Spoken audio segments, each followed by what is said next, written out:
प्रत्येक व्यापाऱ्यांना वाटतं की माझ्या बिझनेसमध्ये नवीन व्हायला पाहिजे, माझा गाला वाढत गेला पाहिजे, माझ्या स्टाफमध्ये एक इनोव्हेशन व्हायला पाहिजे. पण हा विचार आहे.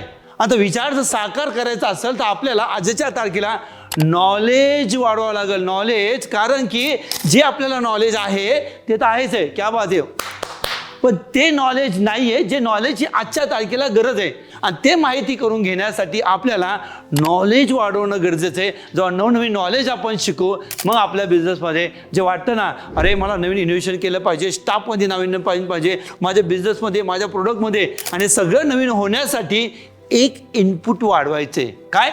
एक इनपुट वाढवायचे, आणि ते इनपुट म्हणजे नॉलेज. नॉलेज नॉलेज मग आजच्या तारखेला मार्केटमध्ये ॲज अ कापड दुकानदार म्हणून ब्रँडवाले काय करतात, ते काय स्ट्रॅटेजी करतात, ते काय प्लॅनिंग करतात, ते काय मार्केटिंग करतात, काय विजन आहे त्यांच्या मागं, तो विचार आपण केला आणि त्या विचाराने जर नॉलेज आपण गेन केलं तर 100% मी गॅरंटी देतो आपण जो काय व्यवसाय करताय तुम्ही त्याच्यापेक्षा अजून जास्तही करू शकता.